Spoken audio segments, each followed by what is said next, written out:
This is Tyson Ray, financial advisor at Forum Wealth Advisors, where we exist to help make life better for our clients and those in our community.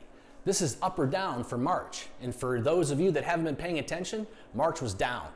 In part because of the pandemic that the entire world is dealing with, but it's not so much the pandemic that caused the market to sell off, it was the panic that the pandemic caused, the unknown. And in fact, coming off the all-time highs, the market actually sold off 20%, entering a bear market in record timing of only 22 days. It continued to trend down and go down actually a negative 34% with a little rounding in 33 days. But this panic, this opportunity to say I lost money from this inter-year decline, we've seen this all throughout history. In fact, we've seen a 34% decline back in 1987. We saw a 34% decline back in 2002. We saw a 49% decline in the financial crisis, so we've even been seeing worse.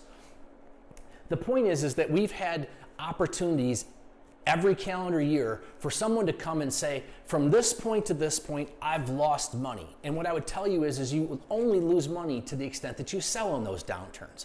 But what I want you to see in this chart is if you take a different perspective of not what happened in March and not what happened in inter-year, but you just stepped back and looked at the calendar years, going back to 1980, there's only been 10 years that the market's actually finished down. And only once since 1980 that you had back-to-back declines, and that was in the tech bubble that was followed by 9/11, that was followed by a recession. Okay, so you've only gone down 10 times in the last 40 years. This year, we might be the 11th year it's gone down in 41 years. But what I want you to see is outside of all these inter-year declines you've had, as an advisor, what I want to help you see is that the markets actually have gone up a lot more than they've gone down since 1980, and actually for that matter throughout history. Why? Because when people panic, it creates an opportunity. It's an opportunity we actually set cash aside back in January to try and take advantage of. It's an opportunity that lets us not sell when the markets are down. It's an opportunity that as an accumulator, if you are working and accumulating, you're participating in a 401k, all these inter-year declines are opportunities for you to accumulate more shares that you're going to need in retirement.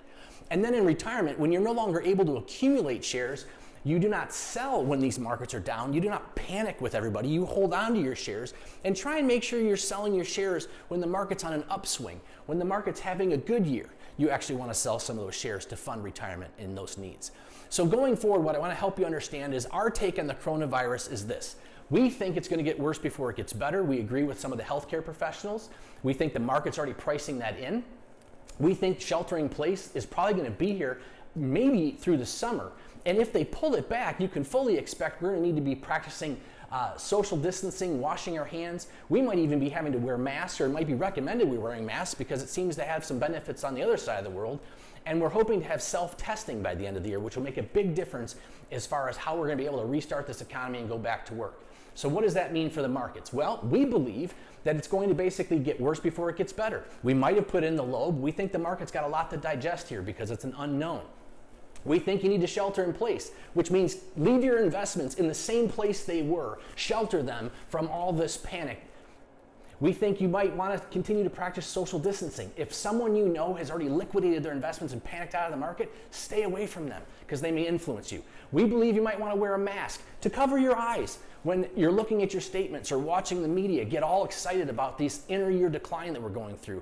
And finally, I think what we're doing is doing some self-testing to figure out how we want to be prepared coming out of this crisis, because what I'm most excited about is the damage has already been done. History shows that we go through these times and it tends to refine our economy. We actually get better for it. We'll be better prepared for the next pandemic. And it refines and it makes the strong companies stronger, and the weak companies that weren't managing their businesses correctly will struggle and potentially go under. But we feel going forward, we'll advance out of this as we have in the past. We'll have a lot of people that want to go do a lot of things in the economy that are not able to do being sheltered in place. And I think clients are going to be better for it if we just ride this out and not participate in the panic.